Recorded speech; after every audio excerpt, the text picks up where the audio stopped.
buenas noches. Hoy es el primer día del año 2007, del año electoral importante que va a terminar en octubre con las elecciones presidenciales. Dije, va a terminar en octubre con elecciones presidenciales. Esto no significa que solamente van a estar las elecciones de octubre. Vamos a tener elecciones durante todo el año. La primera importante es la de marzo para la gobernación de Entre Ríos, pero casi todos los meses va a haber elecciones presidenciales. De este tema, ¿cómo viene ese año? ¿Cuál va a ser el debate que va a tener ese largo año electoral? ¿Cuáles son los ejes de ese debate? Van a estar esta noche con nosotros debatiendo todos juntos, economistas y analistas políticos, Eduardo Fidanza, Juan Manuel Abad Medina, Marcelo Lascano, Abel Miglione, digamos, en una sola mesa, todos juntos, viendo a ver cómo podría ser el debate y los resultados de este año electoral. También vamos a hablar sobre el voto electrónico, las conveniencias, los inconvenientes, la factibilidad de que se aplique el voto electrónico en la Argentina. Todo esto después de la auspicios.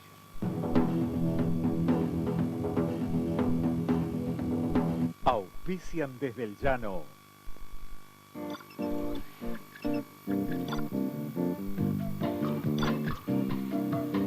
San Pablo por Aerolíneas.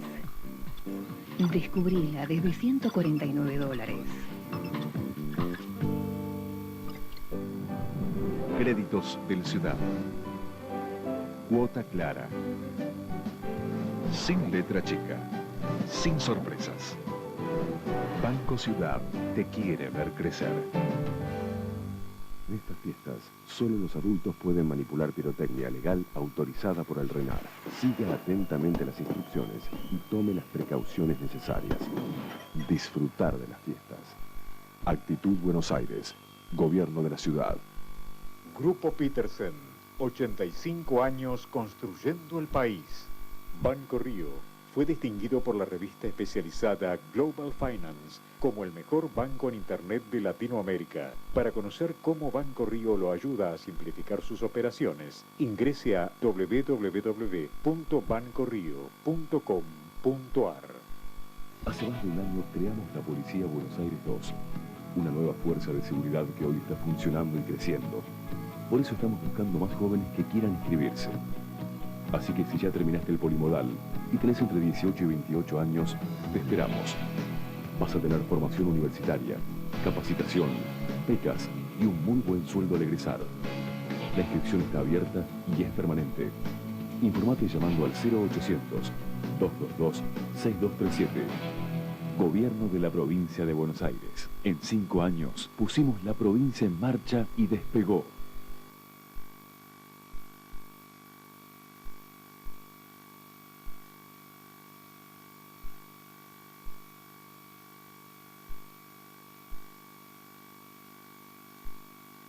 Elegimos una nueva forma de comunicarnos. Elegimos Movistar. En Nación AFJP bajamos la comisión de 2,35 a 2,10%, porque para nosotros lo único que tiene que aumentar es tu futuro. Nación AFJP, un país eligiendo la AFJP de su país.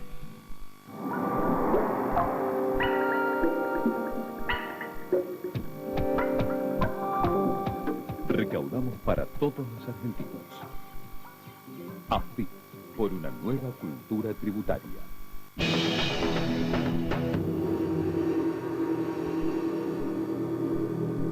Bien, como les decía, hoy vamos a analizar el año electoral.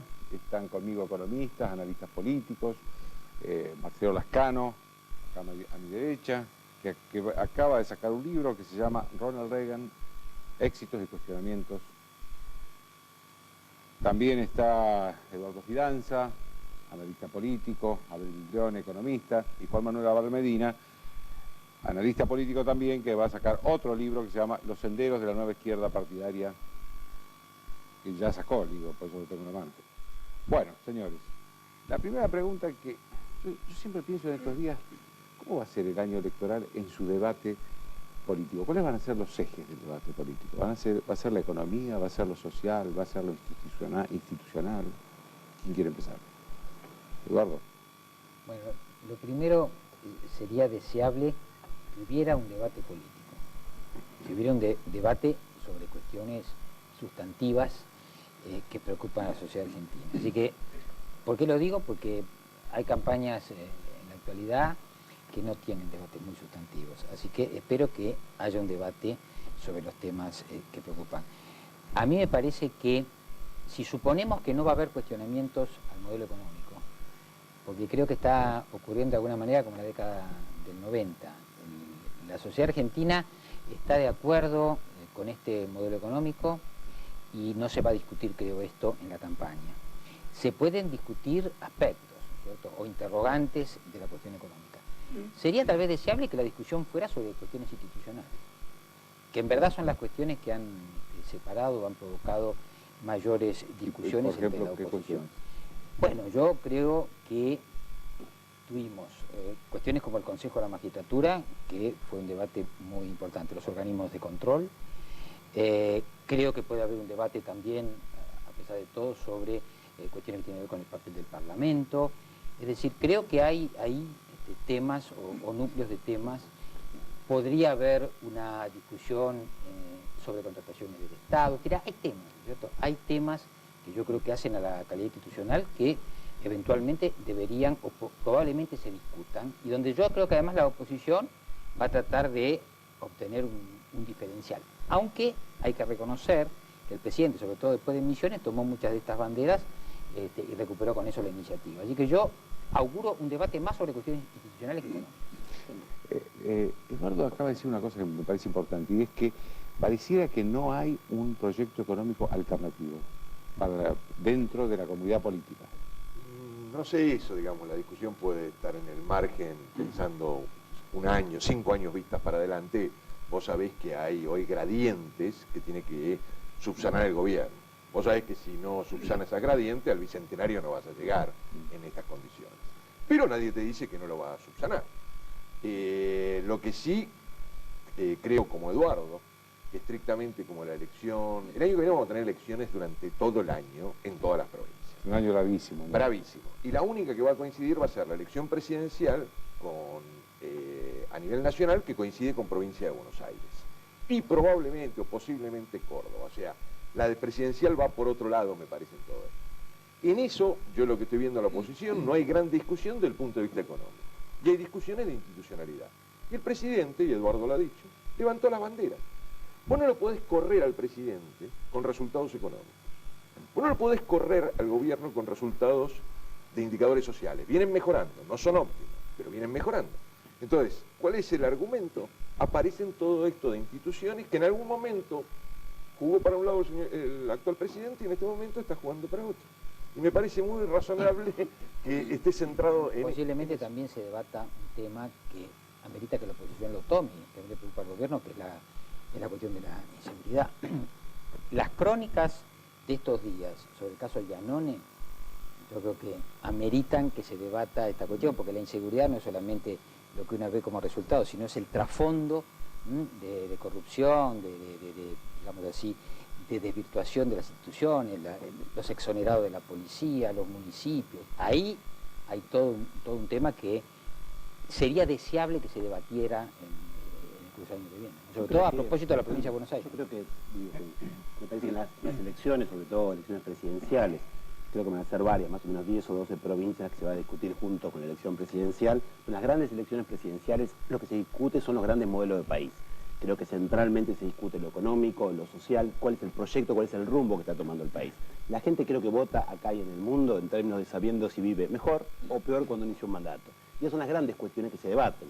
Si uno tiene un gobierno que es exitoso en términos económicos y sociales, con los números que todos conocemos, con el crecimiento del producto, reducción de desigualdad, reducción de la pobreza, creo que eso va a ser la gran cuestión de la campaña. Más allá que aparezcan otros temas, la gente en democracia, por suerte, cuando vota, evalúa en términos de si vive mejor o peor de cuando inició un mandato. Y creo que esa es la gran cuestión en cualquier elección, en Argentina, en Europa o en cualquier parte del mundo. Hay otras discusiones, pero lo central es ese rumbo. ¿Vivimos mejor o peor de cuando inició el gobierno? Y esa es la gran cuestión que marca las cosas. Sin tomar en cuenta, tomando también en cuenta lo que hablan ustedes de lo institucional, creo que también este gobierno ha dado suficientes muestras desde el inicio de su gestión con las nuevas legislaciones y la renovación de la Corte Suprema, que hay un camino central y que es un camino de aumento de la calidad institucional, que este año, bueno, termina con lo de la Corte Suprema de Justicia y termina con la aprobación hace muy pocos días de la nueva Ley Nacional de Educación. Creo que también hay unos cuantos temas. Pero lo de economía me parece que la economía y lo social es lo que lleva a los grandes electorados, creo que Eduardo coincida conmigo, a tomar las grandes decisiones. Pero Juan Manuel, la reglamentación de los decretos de necesidad de urgencia juega para otro lado. O sea, para mí no, para mí es un avance claro en la... Yo soy una idea, todos los gobiernos que han pasado por este país tienen cosas buenas y malas, digamos. Nunca vos podés decir esto es todo malo, esto es todo bueno. Yo creo que hay algunas cosas que fueron contra el marco institucional. Creo que en su momento hubo proyectos, inclusive del PJ, que me parecieron superiores a los que se aprobó al final del decreto de necesidad de urgencia. Digamos, no pasar, que no entren las leyes impositivas por la Cámara de Diputados y se puedan hacer algunas cosas, es bastante duro. Acordémonos que no había ninguna reglamentación. Hasta ahora los DNU, desde el 94 en adelante, no tenían ningún tipo de control. Era absoluto.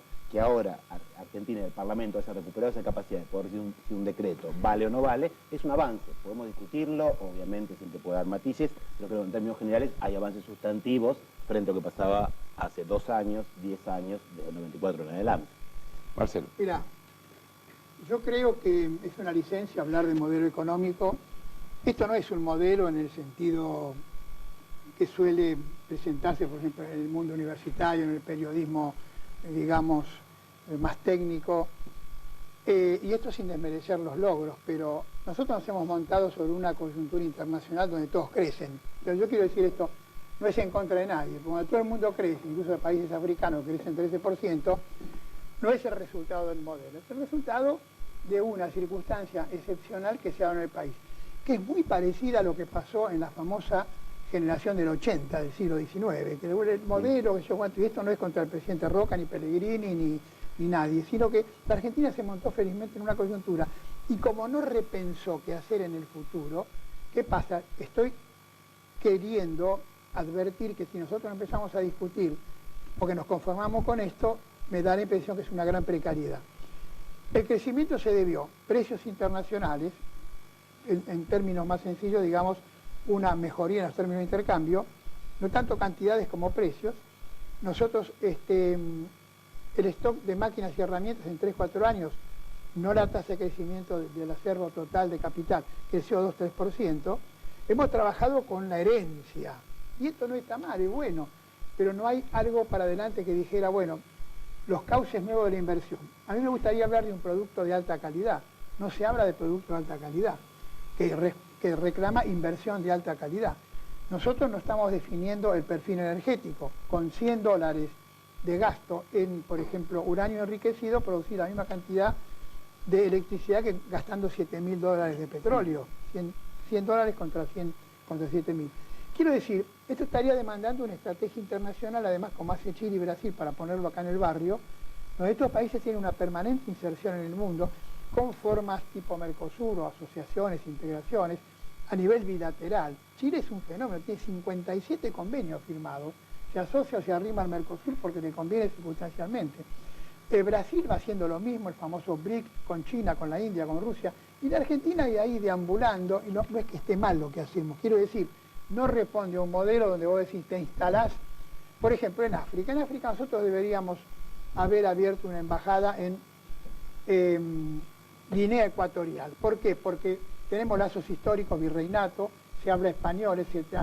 Lo hicimos en otro lado, como si fuera lo mismo en un país que tiene simpatía, que es rico, que tiene petróleo, y donde se están instalando los países que tienen posibilidades de afirmarse. Entonces, no hay modelo, hay un útil, sensato aprovechamiento de las circunstancias, pero acá no hubo ninguna creatividad, si no tendríamos el ciclo ganadero adverso, si no tendríamos el problema energético, si no tendríamos resuelto el problema de la educación técnica, ya después de mucho tiempo, es histórico. Entonces los economistas deberían empezar a discutir otra calidad de actividad económica a partir de la inversión, calificación de mano de obra y producir mejores artículos para insertarnos en un mundo que va al frente. Acá todos han coincidido un poco en que el año que viene va a ser clave la economía, entonces, para las elecciones.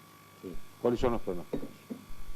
El pronóstico, perdónenme, ya se ha vulgarizado. El presupuesto dice 4 y es el arrastre. Todos sabemos que va a ser 7 u 8, Dios mediante. A ver, y mejorar lo demás. Toma lo que dice el relevamiento de expectativa de mercado del Banco Central, que tiene más de 40 entidades, fundaciones, universidades, estudios. y vos encontrás un límite inferior en 7,1% y un límite superior en 8,6%.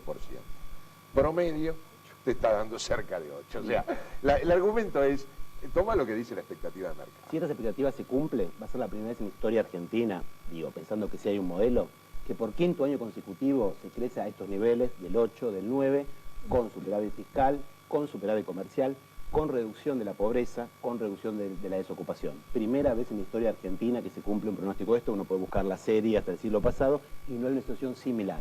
¿Qué nos dice esto? Que hay un modelo. Obviamente que la situación económica internacional ayuda, sin duda, pero Argentina creció más del doble del promedio de América Latina. No. ¿Sí? No. Sí, crecimos el 36% del Es un Producto poco Bruto más, en los últimos pero 4 años y el promedio de América Latina el día del 17%. Pero esto es como cuando... Aparte, cuando uno ve otros indicadores como desocupación o pobreza, reducción del 20% en Argentina, 2% en Brasil, 2% en Chile. Desigualdad, es el único país importante de América Latina que muestra un relativo descenso de la desigualdad. Disculpame que quiero hacer una aclaración. Cuando vos te comparás, es como cuando el presidente Menem comparaba las variables sociales respecto del año 89. Siempre. Vos estás comparando Con los 4 años respecto 2004. del Valle del 2000. Se puede comparar con 2003, Vos tomás el año 98, 2000, 2002, 2004 y 2006. Poner en el año 98 todos los países en 100, todos los emergentes de Latinoamérica. Hoy en promedio está 124, subieron 24%, con la máxima subida de 138, de 100 a 138 Perú, y la mínima Uruguay de 100 a 106. Fíjate que dije América Latina a 24. Argentina ahí está en un 15% respecto al año 98. O sea, 115. Disculpa. Fíjate lo que dijo Marcelo, que tenía razón. Los emergentes europeos, si eran 100 en 1998, es 145 en el 2006. Los emergentes asiáticos, si eran 100 en 1998, son 173 en el 2006. Marcelo dijo bien claro que aprovechamos parte del crecimiento del comercio mundial. Pero no podés, nunca compares con respecto a un valle, ni tampoco te compares respecto a un pico. Esas son dos, esa es una Estamos comparando los 4 años del presidente Kirchner, no de diciembre del 2001 en adelante. Estamos comparando... A la gente le importa... A la gente le importa cuando vota en política, en democracia, lo que vota a la hora de votar. Vamos a un punto. Yo creo que la gente no hace evaluaciones tan, se quiere, complejas. Lo que dice es cómo estaba un gobierno cuando asumió, cómo estaba yo, cómo estaba el país, cómo estaban las expectativas, cómo están hoy. Creo que la gran mayoría de la población cree, siente, sabe que estamos mejor, y esa es la realidad, y por eso ustedes mismos decían que el cambio va para ese lado. Y frente a eso, la economía ayuda, pero hay que tener la inteligencia política. Digo, el año pasado, a esta altura, se estaba hablando que en Argentina iba a haber una inflación fuerte este año. Las expectativas inflacionarias sobre el final del año pasado eran mucho más altas que las que se dieron en la realidad. Hay indicadores que muestran que hace falta conducción política y que la economía no anda sola. Tiene que ser ayudada justamente, si no tendría sentido que se hiciese política.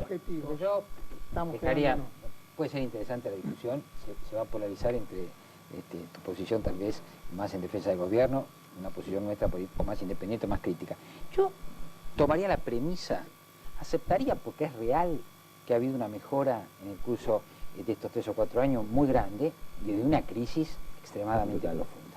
Vamos a aceptar cosas que yo oigo de mis amigos economistas que dicen que posiblemente salgamos de lo que se llamó el stop and go, ¿no es cierto? Salimos de ese ciclo infernal por el cual cada 7 o 8 años caemos en el infierno, como decía el presidente, y después levantamos. Vamos a suponer que sea así, yo no lo puedo decir porque no es mi especialidad.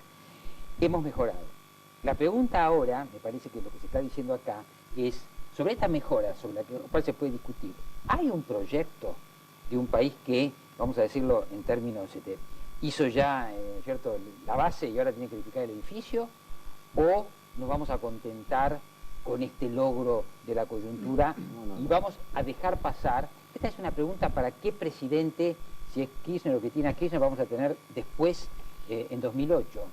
Un presidente que va a seguir mirando la coyuntura, los indicadores, la entrada y salida de dinero, las encuestas, todas esas cosas que le gustan tener a los funcionarios sobre los escritorios, o va a pensar más cualitativamente en un país de mediano plazo. Me parece que eso es lo... Bueno, yo creo que este es el punto, me parece que este es el punto. Yo, de cualquier manera, la gente, y ahí tomo lo de Juan Manuel, ¿qué nos dice cuando hacemos investigaciones? La gente lo que está pensando es que el tiempo de Kirchner no terminó. Y eso aparece también en una pregunta que hacemos todos los meses, el índice de confianza del gobierno. Dice, ¿este gobierno sabe o no sabe resolver los problemas? La gente dice sabe, pero ahí viene otra pregunta. ¿Necesita tiempo? Sí. Entonces la gente dice, démosle tiempo al gobierno para resolver los problemas. Y por otro lado la gente dice, no, ¿para qué vamos a cambiar ahora si a ellos todavía les falta? Muy bien, hay un crédito de la población al gobierno, pero esa es una parte del problema, porque la subjetividad social puede estar contenta y sin embargo lo que dicen los especialistas y el horizonte al que se apunta, del cual la gente no tiene por qué tener noción, digamos, los especialistas vivimos mirando el mediano plazo, la gente vive en su día, lo cual no es malo y bueno, es así. Bueno, ¿cuál es la perspectiva de la Argentina que logró todo esto en el corto plazo? Hay una idea que la Argentina puede llegar, hablábamos con Abel, de la cantidad de científicos consagrados que hay en el exterior, desaprovechados. La Argentina pertenece pasivamente, no activamente, a la sociedad de la inteligencia. Vos lo tenés, una comisión de energía atómica maltratada por todos, no quiero decir por el gobierno, una comisión de actividades espaciales, con satélites nuevos, radares, qué sé yo cuánto. Tenés lo que hizo Brasil, 30 años sin petróleo y tiene petróleo. Embraer, la cuarta empresa de producción de aviones en el mundo. Nosotros estamos desperdiciando toda la base científico-tecnológica, el CONICET, la UBA, el INTA, el INTI, donde hay tareas espectaculares que se hacen sin pagar regalías ni nada.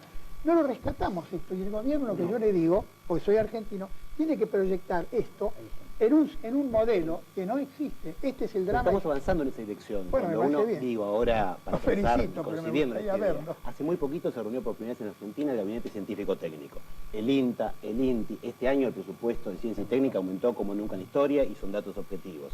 La nueva ley de educación técnica, que se mantuvo la década pasada, está empezando a actuar este año, y hay un aumento muy fuerte del presupuesto.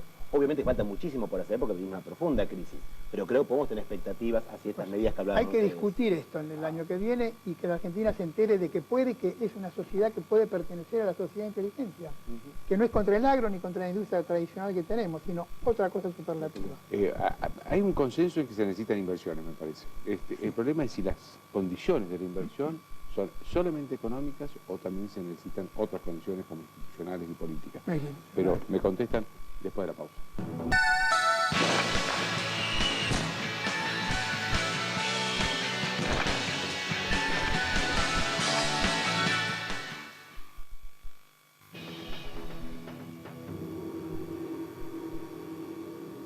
Bien, seguimos hablando del año electoral con Eduardo Fidanza, Belén Briones, Juana Manuela Bermedina y Marcelo Lascano.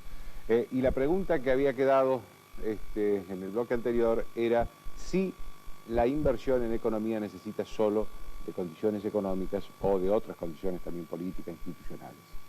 ¿Quién quiere hablar? Mira, para ser muy breve, yo creo que todas estas condiciones se tienen que dar, seguridad jurídica, estabilidad institucional, emotiva, se tienen que dar. Ahora, instrumentalmente, que es lo que nos corresponde a nosotros a nuestro oficio, yo lo que creo es que tiene que haber un tratamiento diferencial. Fiscalmente, por ejemplo, crediticiamente, que es mucho más difícil hacerlo por mil razones. Así, el tipo que invierte, porque no hay porvenir económico sin inversión, sin revolucionar las funciones de producción, en fin, capital, trabajo, las proporciones, ¿no? Tecnología. Yo digo, por ejemplo, que contaba en un coloquio de ideas hace 3 años, dije, señores, al tipo que reinvierte utilidades, se puede cobrar el 35% de ganancia, ¿por qué no le cobramos 20%? Y si reinvierten los sectores que nosotros pensamos a través de un programa estratégico, mejor. Nos trae pérdida de ingresos, no es nada, vas a tener un multiplicador en la demanda de bienes de inversión de producción nacional que van a poder compensar de ese 35 al 20. Pero lo importante es que no se te van los capitales, no te trampean mandando las utilidades y trayéndolas vía préstamos, que si hoy tenemos solvencia externa, no siempre la tenemos, y después se da la corriente de intereses, etc. Bajen un poco el IVA para los 30, 40, 50 productos, que muchos están afuera de la canasta básica, y volvamos a grabar a los que consumimos, porque tenemos una mejor posición económica, bienes reveladores de capacidad contributiva. Ahí más o menos compensas y no va contra nadie.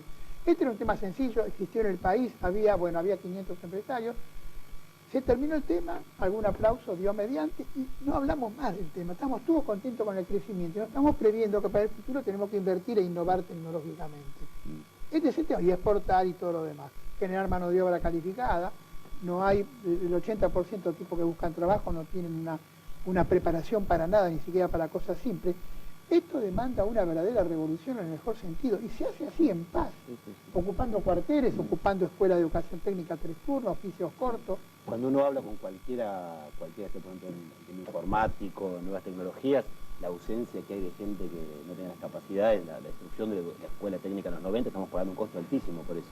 Hay una necesidad muy fuerte de las empresas de incorporar gente, vienen a plantearlo todo el tiempo, y bueno, justamente ahora recién con estas nuevas leyes, la educación técnica, la Ley Nacional de Educación, que está empezando a trabajar en cuestiones que son centrales para pensar una Argentina que si quiere integrarse en el mundo va a ser a través de una sociedad del conocimiento. Ganadora, no de deudora. No podemos pelear con la pelea de ustedes. Inversión.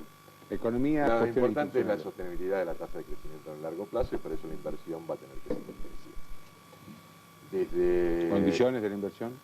La inversión hasta hoy se financió con rentabilidad, la inversión en el sector productor de bienes, con rentabilidad del sector privado.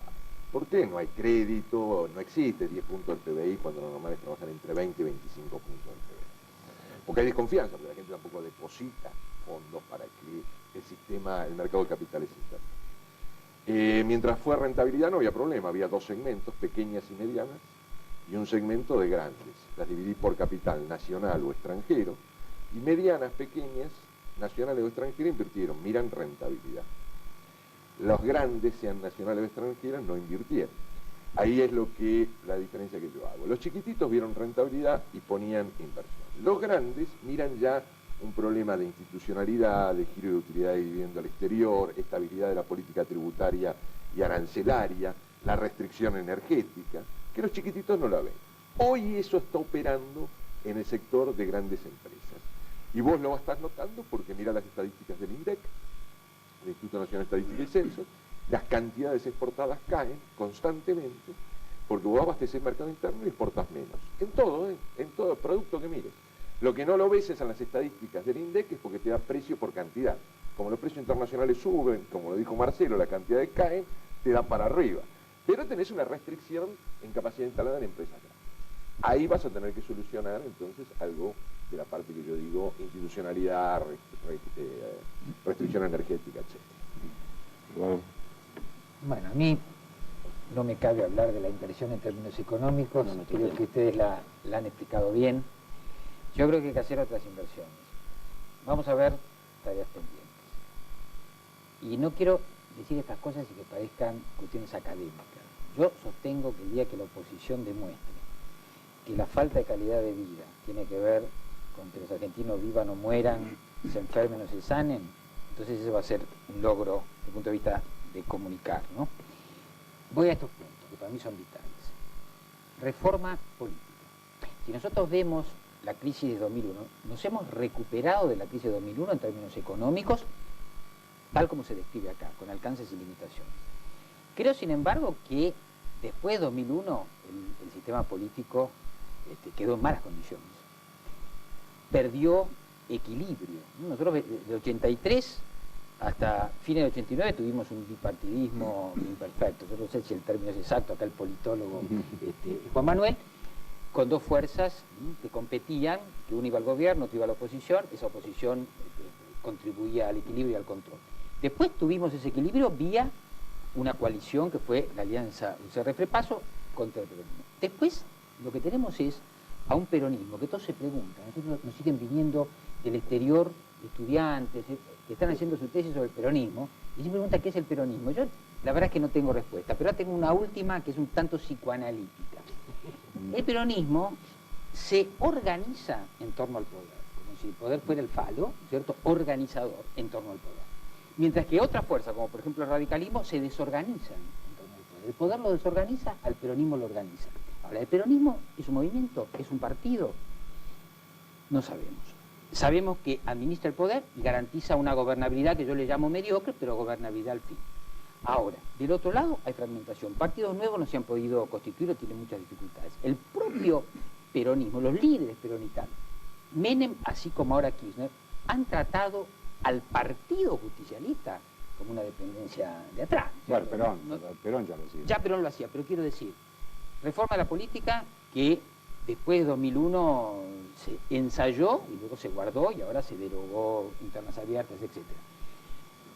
Salud de los partidos políticos. Finalmente los partidos políticos son piezas claves en un sistema pero partidos políticos no tenemos. Y yo digo equilibrio de fuerzas políticas para que pueda haber un control eficaz. Yo creo que todas estas son cuestiones pendientes, como son cuestiones pendientes otras cuestiones que tienen que ver con algunos problemas que aparecen, por ejemplo, en las encuestas o que la gente manifiesta, que no tienen que ver con el crecimiento. La Argentina va a tener que renovar infraestructura, no puede seguir produciéndose autos que van a 190 kilómetros por hora en carretera que tienen 50 años de antigüedad, porque vamos a seguir viendo todos los días lo que vemos en términos, en fin, de accidentes. No podemos, ¿no es cierto?, seguir creciendo con la infraestructura de distribución eléctrica, etcétera, etcétera. Bueno, no vamos a poder seguir prestando los servicios mediocres y pobres que el Estado, en términos de salud y educación, está muy bien la ley, pero la Ley Nacional de Educación, que es un gran logro, es un logro intelectual, es un logro visionario, pero para que ese logro pase a las efectividades, vamos a tener que reformar el Estado, las escuelas, muchas cosas para que ese servicio se preste. Por ejemplo, yo sostengo, y te lo digo aquí públicamente, para mí salud y educación han sido las mejores gestiones del gobierno de Kirchner, a mi juicio. Porque es gente inteligente, porque es gente capaz, porque se han hecho campañas. Sí, pero eso es el intelecto, es el grupo. Hay que, luego que uno tiene esas ideas, tiene que transformar las estructuras que las puedan hacer viables. Si no, las cosas van a quedar en ese plan. Y vamos a depender de personas más o menos brillantes y no de unas políticas llamadas. Ahora, el crecimiento de la economía no ha escondido un poco toda esta falta de la reforma política. Seguro. Sí, pero ¿por qué? Pero bien dijo Eduardo, o Juan Manuel dijo, la gente opta en el momento, la mejor opción en el momento de votar, y Eduardo bien dijo, cuando te va creciendo el ingreso de la familia, porque aparecen, porque se emplean, o porque crece el salario, se va postergando todo este tipo de reformas. Cuando vos, puesto en palabras de Marcelo, para terminar esto, si vos le das salud, educación y tecnología, vos estás pensando en una sociedad de futuro, porque ningún capital humano que no tenga educación y tenga salud, podés pensar que se desarrolla para adelante con las mínimas calorías necesarias. Pero estas políticas que hablamos, ¿no? La 1420 también fue un proyecto, fue un proyecto en su momento, obviamente cuando Sarmiento y varios más hablaban de esto en una Argentina que recién estaba poblándose, también sonaba un delirio. Y sin embargo hubo políticas públicas, las fueron sosteniendo el tiempo. Creo que esta ley también nos va poniendo nuevos niveles de discusión y creo que las políticas que estamos haciendo en salud y educación van en este sentido. Sí, con el otro tema que bueno, es mi tema particular de interés de los partidos políticos. Acá me parece que no es del todo cierto la verdad que están haciendo ustedes, porque se olvidan de un dato central, es que ahora cumplimos el aniversario de 5 años del 19-20 de diciembre, a partir de esa crisis, los partidos políticos nacionales desaparecieron en Argentina. Desde entonces, realmente no hay partido político nacional o algo que uno pueda llamar partido, un grupo más o menos organizado que se presenta a elecciones. Esa cosa no existe en Argentina. El PJ, la UCR, Frente Grande, Prepaso desaparecieron. Estamos en una crisis de construcción de la política. Ninguna ley va a resolver esto si no se reconstituyen nuevos partidos que uno puede esperar que sean partidos más programáticos, más vinculados a este tipo de discusiones, que a las viejas ideas de las maquinarias políticas que destruyeron el país los 80 y los 90. Uno tiene que esperar una reconstrucción de partidos para que en algún momento los argentinos, como el resto de los ciudadanos del mundo democrático, cuando vamos a votar, sepamos que si votamos una cosa vamos a tener un determinado tipo de política pública y que si votamos otra vamos a tener otra, como se vota en Estados Unidos, en España, en Alemania, así.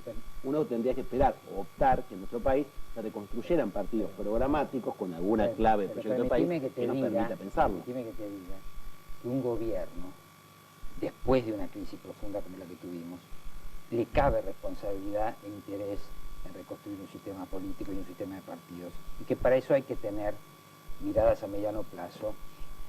Este presidente no ha contribuido en nada a mostrar, yo te diría hasta pedagógicamente, a la población en qué consiste una buena política. Una buena política es reunir semanalmente un gabinete, una buena política de fomentar la autonomía de tus funcionarios y no a tenerlos a todos amordazados por el temor. Una buena política es llamar a la oposición y conversar con ellos.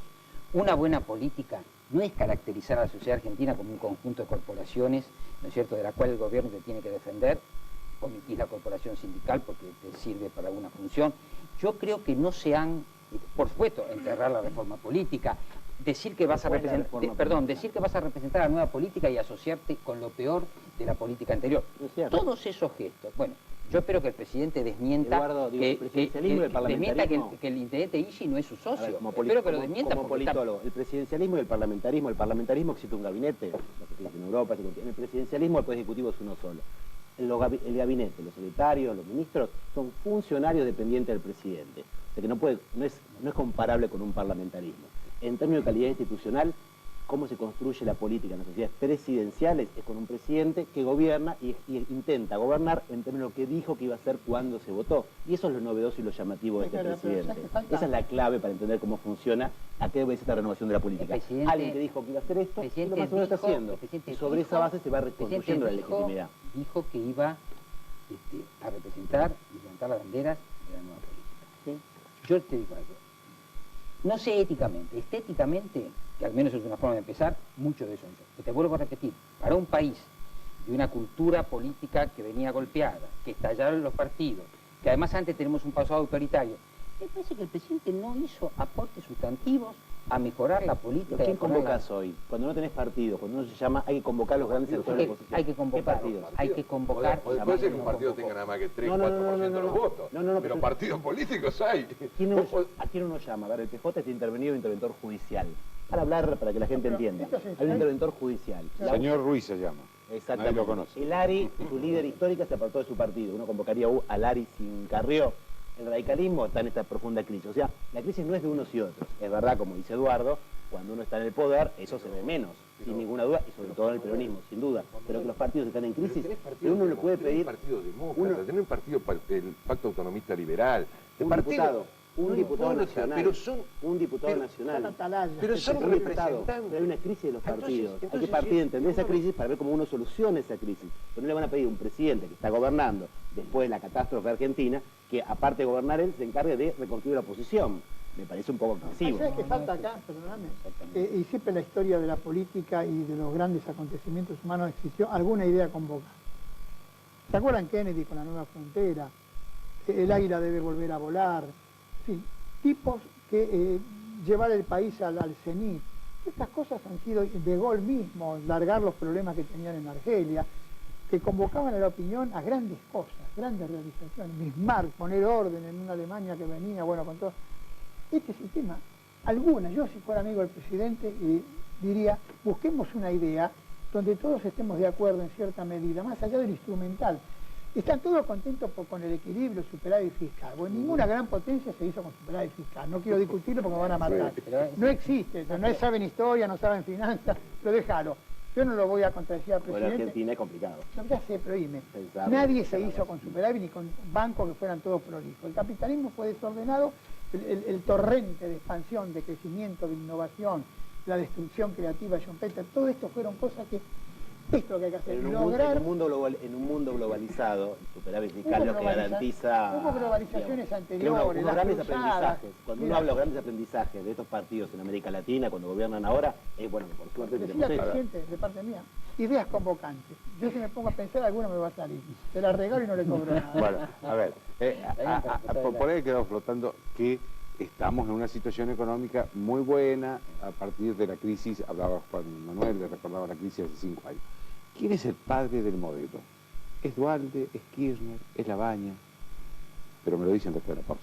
Una pausa.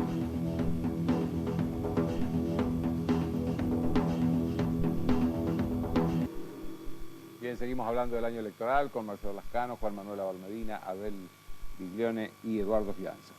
Quedó una pregunta que les hice el bloque anterior, es, después de estos 5 años de bonanza que se habló de acá, ¿quién es el padre del modelo? Duhalde, Kirchner, estoy diciendo en orden, no porque yo le esté dando la paternidad, en el orden que llegaron. Duhalde, Kirchner, Labaña. Y te diría que en definitiva es el Fondo Monetario Internacional, porque lo que buscaba el fondo que era disciplina fiscal, disciplina monetaria, una cierta apertura de la economía, estoy bromeando, pero no esas bromas que tienen algo de... Entonces, el problema es, aquí cabe el tema de globalización, que decía Juan Manuel, el mundo está más o menos caminando los mismos senderos, menos los países desarrollados que siguen atados a las reformas de las cartas europeas, el Tratado de Maastricht, etc. La realidad es que, bueno, nosotros fatigados por el desorden fiscal, el caos monetario, la falta de perspectivas, nuestros jóvenes más cultivados, más con más capacidad de inserción laboral en el mundo, en la sociedad del conocimiento, se iban y bueno, había que hacer algo de esto. Y la gente vio, sobre todo por los precios, porque asoció déficit fiscal con estabilidad monetaria, superávit fiscal con estabilidad monetaria, esto era la base. Y esta es una vieja discusión que existe y no es, yo hoy diría que no es patrimonio de nadie.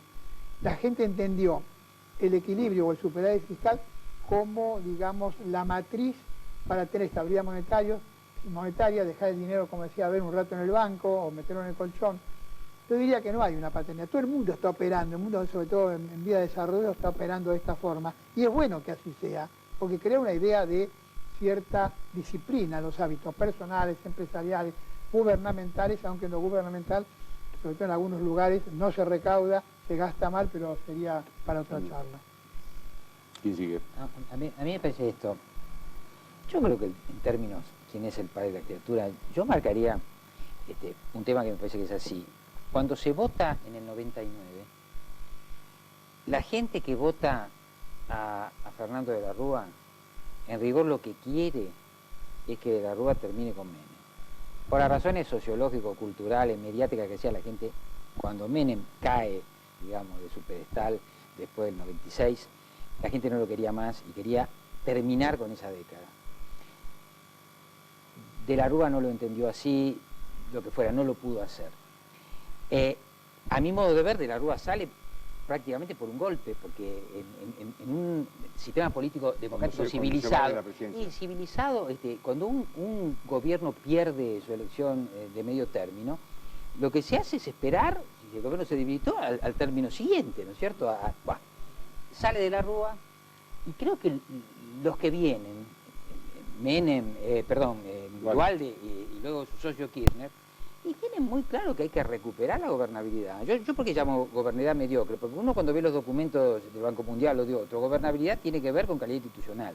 Acá gobernabilidad tiene que ver con estabilizar el Estado y retomar algún orden mínimo de la sociedad. Eso lo logra Duhalde y lo afirma Kirchner. Y después yo creo que es muy interesante la sociedad político-intelectual de Kirchner con Labaña, porque yo creo que ahí sí, me interesaría saber la opinión de ustedes, estos socios vencen, es como una lucha intelectual, vencen intelectualmente a los gurúes de la década del 90. Yo me acuerdo cuando es la negociación de la deuda pública, que yo escuchaba a mis amigos economistas y decía, bueno, la propuesta de Dubái es inaceptable, la van a modificar, la fueron modificando. En un momento me dijeron, pero esto no es nada, ahora vamos a ver cómo la van a modificar. Bueno, en un momento Labaña y el presidente se plantaron y dijeron, hasta acá llegamos. El presidente también. Bueno, el presidente. Bueno, ahora a mí esto no me toca, yo lo veo como observador, yo por eso digo, tanta información no tengo. Salió en los medios y se habló en este programa. Bueno, los amigos de Labaña dicen que fue, bueno, quiero decir, en ese momento fue un punto de inflexión, porque después los economistas, ¿no es cierto?, empezaron a relativizar sus proyecciones, empezaron a entender que a lo mejor habíamos entrado en otra lógica. Ahora, este tema de la paternidad compromete también el debate con lo que nosotros empezamos el año que viene, porque yo no creo que Labaña, que es un hombre inteligente, esté dispuesto a ir contra aquellas cosas que él mismo generó, cogeneró, etc. De manera que ahí yo veo una debilidad, porque si se van a discutir estilos y no núcleos, con una población que está relativamente mejor y que en las encuestas dicen, no, si ¿para qué vamos a cambiar si todavía estamos en la mitad del viaje? Veo ahí un problema, porque como entonces no se... Y un problema para Labaña y un problema para cualquier otro que llegue con el presidente a una instancia de cierta competencia. Tendría que haber un candidato que exprese más alternativa. ¿Quién expresa? Distinta, ¿Quién expresa la alternativa? Elisa Carrió. Carrió es la alternativa, solo que a mi juicio, los estandartes de Carrió, el programa de Carrió, es un programa para un grupo muy pequeño, porque las condiciones para entrar al club de Elisa Carrió son tan exigentes que solo entran algunos. Y esto se parece a lo que se llama el partido de los puros, ¿cierto? Pero atención, como de Carrió no podemos sospechar que es honesta, no podemos sospechar que es inteligente, y no podemos sospechar que no se llevó ni un vuelto, ni un peso, ni medio peso, ni se lo va a llevar. Y ella toca un núcleo, que es el núcleo de la corrupción. Yo invitaría a rastrear el camino de las obras públicas de este país y cómo se contratan, etcétera, porque de eso no se va a hablar ahora, pero se va a hablar después. En la medida que Elisa Carrió focaliza todo esto, va a lograr un caudal de votos del orden 10, 12, 13, 14%. Paradójicamente, si ella se presenta, esto va a favorecer la chance del presidente. Pero si a mí me preguntan quién es la alternativa, y no estoy haciendo publicidad política, en verdad la alternativa es Carrió al planteo del gobierno. Pero no presenta ninguna alternativa a lo que estábamos hablando antes. No, es una alternativa en el término absolutamente cultural. vaga, muy lejos de lo que se discute en la política del mundo. Hay ideológica. No, tal vez uno podría preguntar, ¿Carrió está en condiciones de gobernar este país? Me parece que no. ¿Está en condiciones, sin embargo, de plantear una serie de temas y una serie de ejes? Sí, creo que sí. Y el testimonio de Carrió nos podría hacer preguntar por qué los grandes partidos que están en condiciones, o los movimientos que están en condiciones de ganar elecciones, no se plantean temas en mayor profundidad. ¿Por qué no se lo plantean, Juan Manuel? Y porque mirando encuestas, digo yo, mira, yo las hago las encuestas, una política basada en el rating es como una televisión basada en el rating. Yo me alegro de estar en un programa para dejarlo en el aire no se mira todo el tiempo el rating, porque entonces estaríamos siempre bailando con un sueño. Bueno, a mí me parece que la política no tiene que parecerse a Bailando con un sueño, aunque reconozco que es un programa Eduardo, yo creo que hay grandes confusiones. Yo digo sinceramente, y puedo retar a los que me acompañan en esta mesa, creo que este es el gobierno que más ha mejorado la calidad institucional del país en la historia. Podemos pensarlo en relación al de Marcelo T. Alvear. Yo les desafío al resto que me digan algún otro gobierno que haya trabajado más por la calidad institucional argentina. Surgió con un 20% de los votos con una proscripción. Y el presidente surgió con el 23% de los votos. Votado democráticamente. Y surgió con el 20% de los votos. Proscripción. Estamos hablando de presidentes democráticos electos de esa manera. Pero Elías, ¿cómo va a ser electo? Hay una proscripción. Eso es lo que los teóricos llamamos semidemocracia o dictablanda. Él no era proscripto, él era un hombre que no digo, pero estaba ahí, de los gobiernos que tuvieron, de los gobiernos que se presentaron en elecciones libres y competitivas, que es lo que a nivel internacional entendemos como democracia en el mundo hoy en todos lados. ¿Hubo algún gobierno que haya hecho más cosas que este? Yo tengo dudas. Gobernabilidad inmediata. Habría que discutirlo con Raúl Alfonsín. A mí me parece que es un poquito estado de sitio, algún politólogo nuestro amigo preso, ¿no? Medio punto final, obediencia a vida, algún colega nuestro que fue preso con periodistas en un estado de sitio. A un problema de seguridad. No, estado de sitio es una cuestión. Juan Manuel, Alfonsín la justicia gobernó con las Fuerzas Armadas en pie de guerra, y siendo una amenaza real y efectiva. Yo no estoy criticando, yo digo que uno tiende a ver muchos de los que ahora reivindicamos esa cuestión de Alfonsín, muchos en ese momento lo hablaban muy mal. Yo creo que este gobierno ha trabajado realmente por la calidad institucional. El que trabajó más en toda la historia argentina. Sí. Podemos hablar de Marcelo T. Alvear, que fue bastante... No, pero calidad institucional comprende muchas otras cosas. Sí. Yo diría justicia, que no vamos a gastar... educación, digo, los cambios que era lo que era la Argentina en el año 2002, 2003, lo que es la Argentina ahora. ¿Qué cambios hicieron? Un presidente podría haber tomado un camino o podría haber tomado otro. Podría haber tomado un camino con la Corte Suprema, tomó uno y no tomó otro. Podría tomar con la justicia, tomó uno otro. No digo que nos falte muchísimo para hacer, y estoy de acuerdo, y la tarea crítica es central, pero digo, si no reconocemos lo que son logros, también nos ponemos en una situación medio esquizofrénica, porque es en parte lo que pasa a algunas personas, como Carrió, etcétera, que como este gobierno está haciendo mucho de lo que ellos quisieron hacer, se sienten como fuera de discurso y terminan sin entender para dónde va. Y en democracia, para superar un gobierno hay que superarlo en el discurso y en el programa.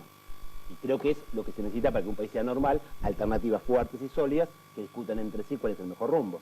Con la oposición. Claro, una oposición que sea una alternativa de gobierno, sólida, con programa, con ideas. Queremos llevar el país para acá o para acá, y sobre esa base se discuten y se hacen los acuerdos que hacen grandes a los países. Hay un déficit que es la calidad de la dirigencia, con excepciones. En la Argentina, en la política, no se privilegia la calidad de la dirigencia. Yo lo planteé hace 25 años. Los dirigentes en la política, con grandes excepciones, no son de calidad. Hay tipos que no pueden ser diputados, hay tipos que no pueden ser funcionarios. La carrera, no sé cómo se está privilegiando hoy en la administración. En algunas épocas tuve 30 años en Hacienda de carrera. Te diría, hay mucho para hacer que ya se hizo y habría que enriquecerlo con nuevas definiciones y estrategias, pero esto sería material. Yo lo que me temo es lo siguiente, ¿no? Yo lo conozco hace mucho a Juan Manuel, tengo mucho respeto intelectual, proviene de la misma facultad que yo toda la... Si este es el gobierno que más hizo por la calidad institucional en la historia, yo me temo que el presidente en su próximo periodo, o su mujer, no van a tener más que querer conservar lo que hicieron. Va a seguir haciendo cada vez más. Por eso yo digo, la sociedad también lo lleva. No es una virtud del gobierno. Yo espero que si este gobierno en su primer periodo hizo el récord nacional de calidad institucional, en la próxima se proponga el récord mundial, porque si no, no va a tener motivación. Sin ninguna duda. Muy bien, señores, les agradezco mucho, ha sido un placer estar con ustedes, con la claridad con la que han hablado y con la sinceridad. Una pausa.